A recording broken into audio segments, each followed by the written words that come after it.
할렐루야. 7월 19일 토요일 말씀 함께 나누도록 하겠습니다. 제가 기도하고 시작하겠습니다. 사랑하는 하나님 감사합니다. 지난 한 주간 동안도 우리와 함께하여 주시고 이렇게 토요일 휴일을 맞이할 수 있는 귀한 은혜 주시니 주님 감사합니다. 오늘도 하루를 말씀으로 시작하여 주님과 동행하는 삶을 살기로 결단하며 나아가오니 주님 도와주시고 인도해 주셔서 주님의 귀한 은혜 가운데 거할 수 있도록 주님 역사하여 주시옵소서. 하나님께서 함께 하실 것을 믿사오며 이 모든 말씀 예수님의 이름으로 기도합니다. 아멘. 네, 오늘 함께 나눌 말씀은 에스겔 1장 15절에서부터 28절까지의 말씀입니다. 에스겔 1장 15절에서 우리 28절까지의 말씀 제가 봉독해 드리겠습니다.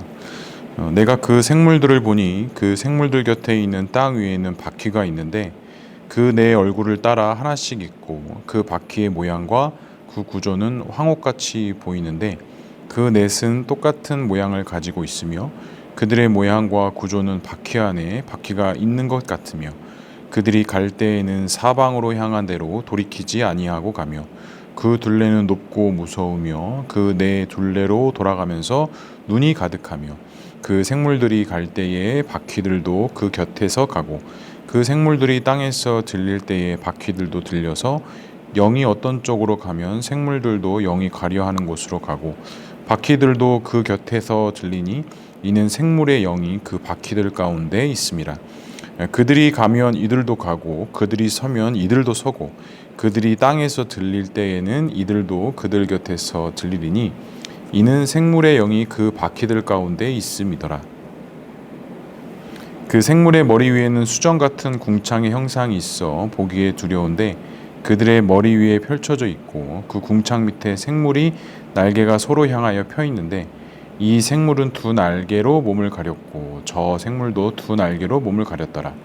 생물들이 갈 때에 내가 그 날개 소리들을 들으니 많은 물 소리와도 같으며 전능자의 음성과도 같으며 떠드는 소리 곧 군대의 소리와도 같더니 그 생물이 설 때에 그 날개를 내렸더라. 그 머리 위에 있는 궁창 위에로부터 음성이 나더라. 그 생물이 설 때에 그 날개를 내렸더라. 그 머리 위에 있는 궁창 위에 보좌의 형상이 있는데 그 모양이 남보석 같고 그 보좌의 형상 위에 한 형상이 있어 사람의 모양 같더라. 내가 보니 그 허리 위의 모양은 단새와 같아서 그 속과 주위가 불 같고 내가 보니 그 허리 아래는 모양도 불 같아서 사방으로 광채가 나며 그 사방 광채의 모양은 비오는 날 구름에 있는 무지개 같으니 이는 여호와의 영광의 형상의 모양이라. 내가 보고 엎드려 말씀하시는 이의 음성을 들으니라. 아멘. 네, 할렐루야. 반갑습니다. 오늘 토요일 아침 말씀입니다. 비가 다 끝인 것 같은데 또 소나기가 잠깐 내리고 또 오늘 밤에는 또 중부지방에 또 비가 또 많이 온다는 또 소식이 있습니다.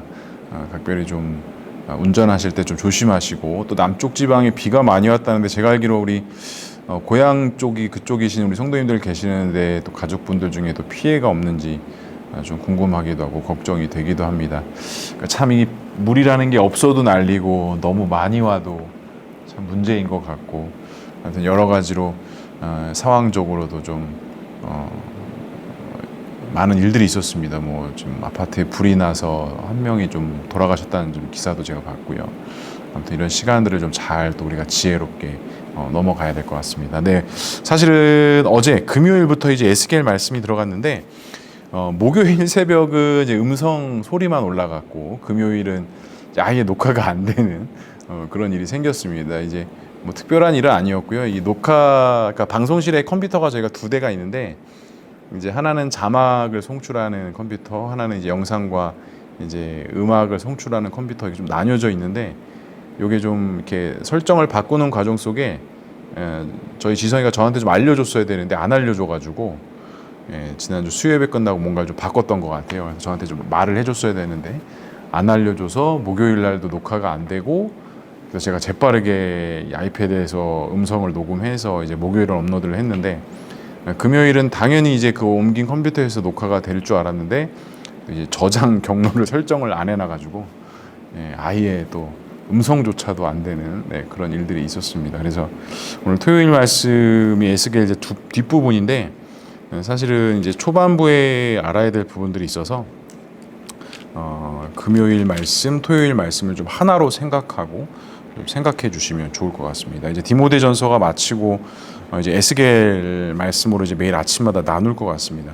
이 에스겔이라는 본문은 사실은 이 설교하는 데 있어서 좀 어려운 부분이 있는 부분이긴 합니다. 그래서 저도 특별히 그 에스겔의 어떤 사건 중심으로는 설교를 한 적은 있지만 지금 이렇게 큐티처럼 1장부터 해서 순서대로 사실 이렇게 설교한 적은 사실 없었던 것 같습니다. 그 이유는 이제 에스겔의 여러 가지 환상 사건들이 이제 이렇게 기록이 되어져 있는데 이거를 명확하게 좀 어떻게 해석하고 이걸 또 적용한다라는 것이 사실은 좀 되게 어려운 부분이 있어요. 왜냐하면 성경에 기록된 이런 환상의 해석들이 명확하게 떨어지지 않는 부분들이 사실은 좀 있기 마련입니다. 그래서 에스겔서도 그렇고 다니엘의 환상도 그렇고 또 요한계시록의 환상 부분들도 좀 그런 부분들이 있습니다. 그래서 요 환상을 부분들을 해석할 때는 문자적으로 해석하는 것도 위험하고 또 이제 신학 용어지만 좀 알레고리적으로 해석하는 것도 좀 위험성이 있어서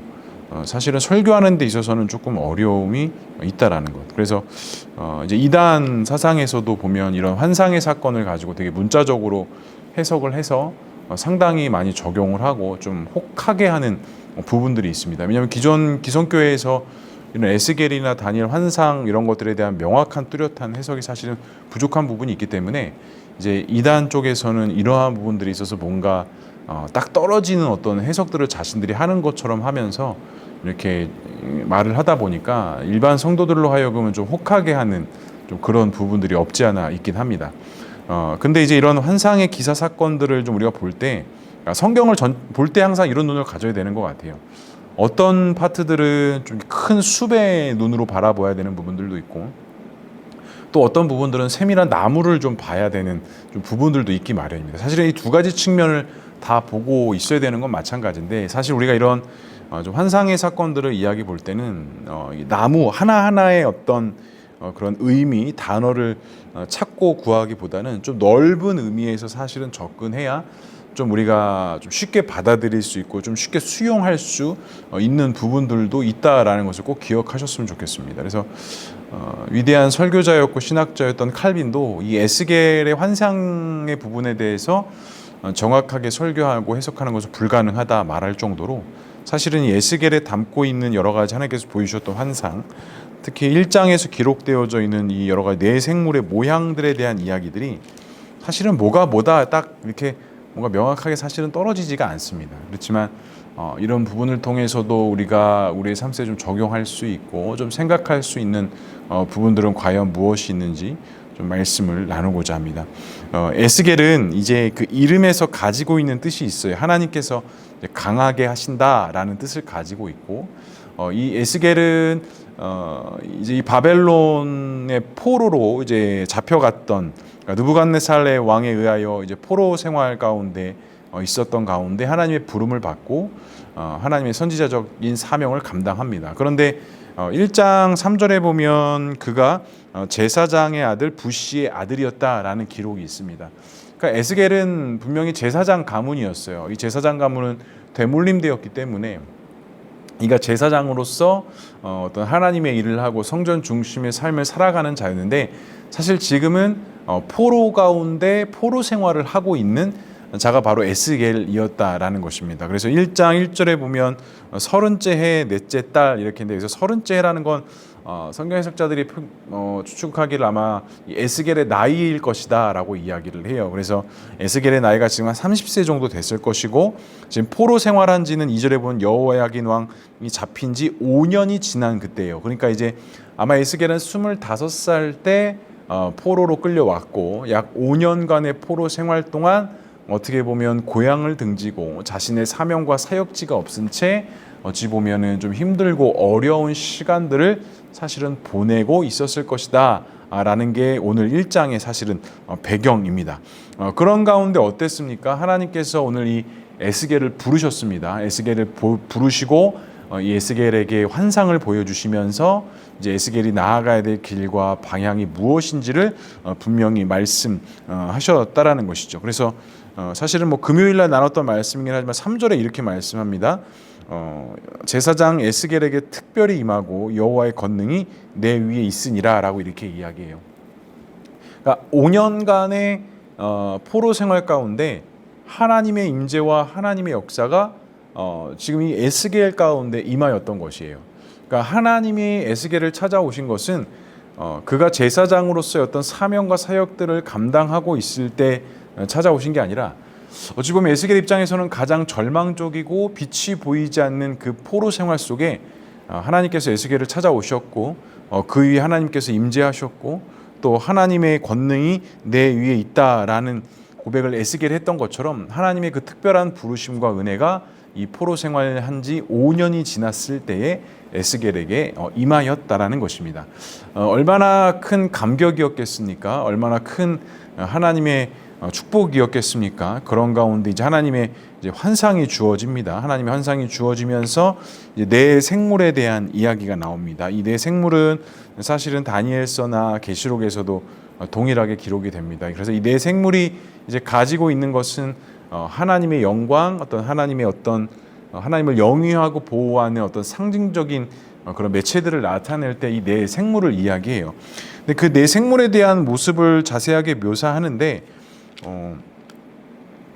참 어렵습니다. 글로 읽어도 좀 이렇게 그림이 그려지지 않을 정도로 얼굴의 모양은 넷이 있고 아픈 사람의 얼굴, 넷은 사자의 얼굴, 또 소의 얼굴, 독수리의 얼굴, 좀 이렇게 우리가 가질 수 있고 생각할 수 있는 이미지로 좀 그려보자면 마치 괴물 같은 좀 그런 형상일 수도 있을 것 같아요. 근데 이제 뭐 그런 거 하나하나가 사실은 중요한 게 아니라 이런 하나님의 환상이 좀 에스겔 가운데 임했고 에스겔은 그 환상을 통해서 하나님의 영광과 하나님의 임재를 다시 한번 경험하고 체험하게 되는 귀한 은혜가 있었다라는 것이 사실은 더 중요한 부분이라고 할 수 있습니다.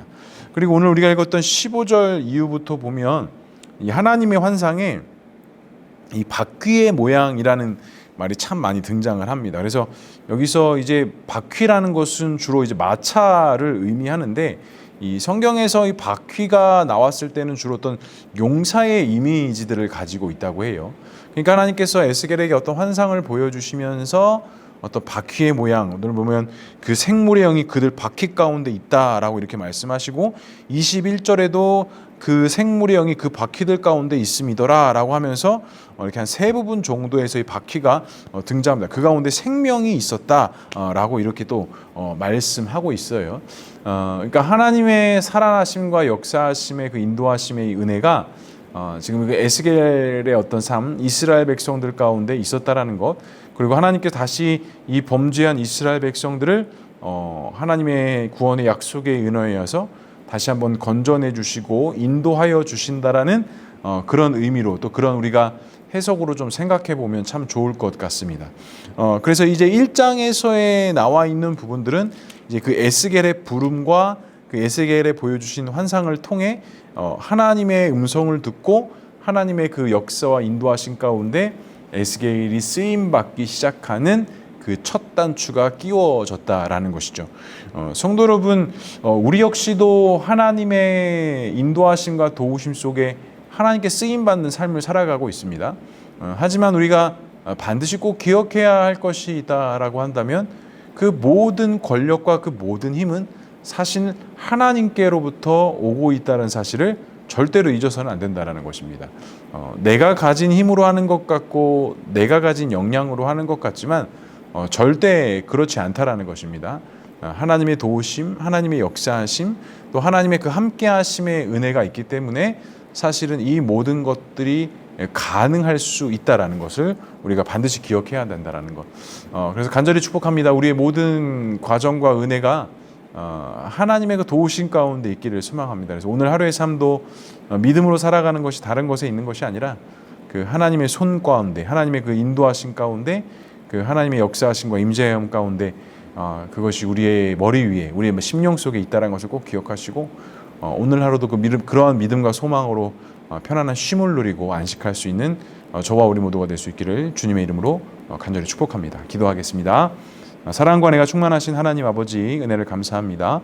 오늘들과 주의 은혜와 사망과 하나님의 도우심과 인도하심 속에 믿음으로 나아가오니 주님 도와주시고 인도해 주시고 함께해 주셔서 이 모든 것이 하나님의 역사와 은혜로서 살아갈 수 있도록 주님 인도하여 주시옵소서. 모든 것 주님께 맡기오며 이 모든 말씀 예수 그리스도의 이름으로 기도합니다. 아멘. 네, 감사합니다. 오늘 하루도 주 안에서 승리하는 하루 되시길 바랍니다. 감사합니다.